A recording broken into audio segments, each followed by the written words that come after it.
నమస్తే, నేను మీ వకీల్ ఆశేష్ కొత్త, వాయిస్ ఆఫ్ వాయిస్లెస్.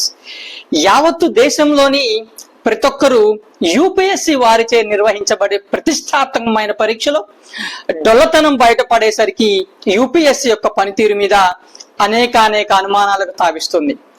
ఉదాహరణకు యూసఫ్ అషీఫ్ అనబడే 2016 ఐఏఎస్ బ్యాచ్ కి చెందిన ఇతను ఓబీసీ రిజర్వేషన్ కేటగిరీలో ఉద్యోగం పొందడం జరిగింది.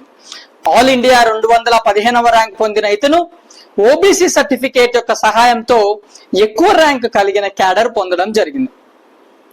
విచారణ చేపట్టినప్పుడు విస్తుపోజే నిజం తెలిసింది. అదేంటంటే ఇతను తప్పుడు ఆధారాలు సమర్పించి ఓబీసీ క్రిమిలేయర్ కోటాలో ఉద్యోగం పొందాడని. ఇతనే కాదు, పూజా ఖేన్కర్ అనే ఇంకో ఐఏఎస్ది కూడా ఇదే తంతు.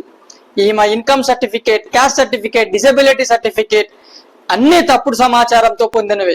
పైగా తండ్రి 40 కోట్ల ఆస్తి సంపన్నుడు, ఈమె స్వయానా 20 కోట్లకు అధిపతి. అయినా ఓబీసీ నాన్ క్రీమీ లేయర్ కింద ఫేక్ సర్టిఫికేట్స్ పొంది ఉద్యోగం పొందగలిగింది. Forgery, cheating, fraud, misuse of public office for private gains చేసినందుకు క్రిమినల్ కేసు పెట్టకుండా ఈమెకు వేసిన పెనాల్టీ ఏంటో తెలుసా? ఒక జిల్లా నుండి ఇంకో జిల్లాకు బదిలీ చేయడం. గతంలో ఎన్నోసార్లు చూసాం అవినీతి సొమ్మితో కోట్లకు పడగలెత్తిన ఐఏఎస్ ఐపీఎస్లను. కానీ ఈ విధంగా తప్పుడు మార్గాల్లో ఉద్యోగం కూడా పొందవచ్చని మొదటిసారి చూస్తున్నాం. మొన్నటి నీట్ యొక్క స్కామ్ నుండి తేరుకోకముందే ఇలా మరొకటి. అసలేం జరుగుతుంది? ఇదే మొదటిసారా, లేక ఇంతకు ముందు ఇంకెంతమంది ఇలా తప్పుడు సమాచారం ఇచ్చేలా సర్వీసుల్లో ఉన్నారు అనే అనుమానాలు లేకపోలేదు.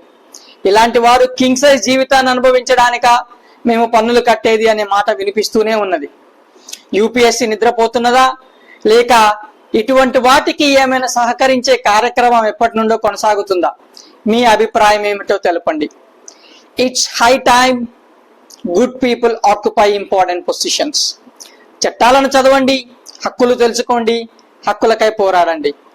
ధన్యవాదాలు. నమస్తే.